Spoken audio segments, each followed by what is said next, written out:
What's up, everybody? This is Life and Anxiety. Um, Making an update video.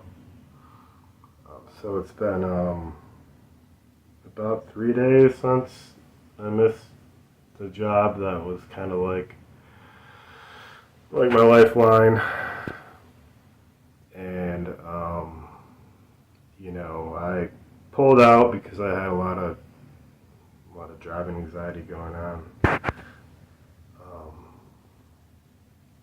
If you've watched any of the other videos.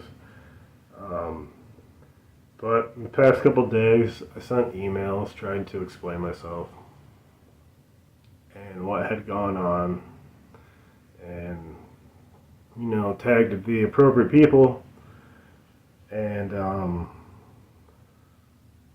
response. So I called the director of HR and tried to explain the situation. And the first time I called, my phone's been acting up. So if it's not on speakerphone, you can't hear me. So I left a blank message. So I woke up thinking that I'd sent a message and it's just going to be a blank one. So I went back and I just sent, he didn't pick up. I sent a message again, trying to explain the situation, and it's not going to happen again. And I'm trying to prove myself, that I can be an asset to the company. I think that's what anybody would do, is try and reach out. Sorry, I just had a message on my phone from my mom. Much of things going on at the same time. But finding the lesson in this, and it's a hard one. It's a tough one, but it's true. Most employers don't want to hear that you had anxiety and you didn't show up to work. That's fair. Okay? That's fair. That's fair for their company. They want people to show up. They may take it as, just regular anxiety. Or, they don't want to deal with people that struggle with panic while driving. And that's all good, but it's not good on my part. I'm laughing, but I'm screaming inside. So I try to be honest, be upfront. Like, it's not laziness, and I've guaranteed, that I'll make it the second time.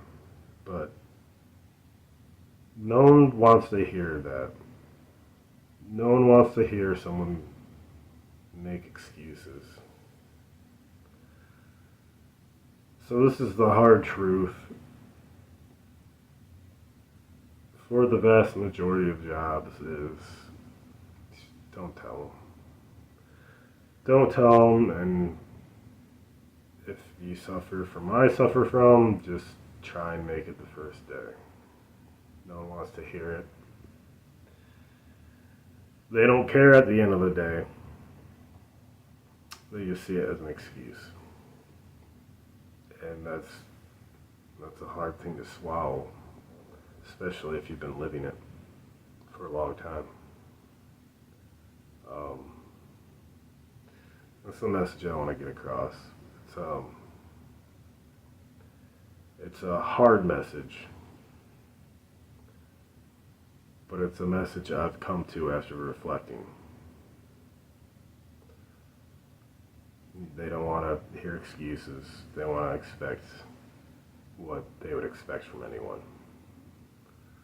So I advise that if you can if you have a decent job, that and you do have some kind of panic, just try your best to get there, because the world doesn't want to hear it, and it sucks, you know. There's not much empathy. There's not much empathy for the world. So it sounds like a hard, mean message, but this is just what I've come to know to be true. Um, I hope this helps someone. Again, I'm just documenting my experiences. It doesn't invalidate what you feel if you suffer something. You just gotta understand that other people don't care. So, I mean, I care, but as far as a work perspective, to see as a liability.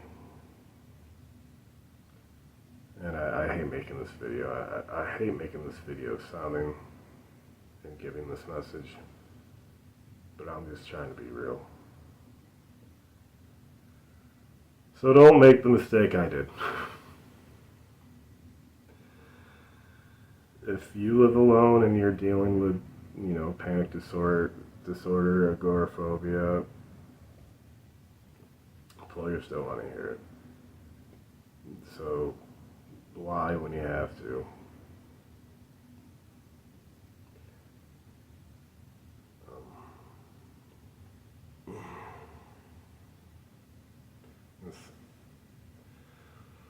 Crossing the line, I don't mean to come across like an a-hole, you know.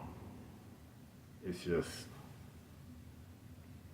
just been my experience. Maybe because I'm a man, maybe not. I'm not trying to victimize myself. I'm just tired. He's tired. Alright, everyone. Don't give up. I'm still here. May not be super chipper right now, but I'm still here. You say too. Alright. This is the Life Anxiety channel. Next message will probably be more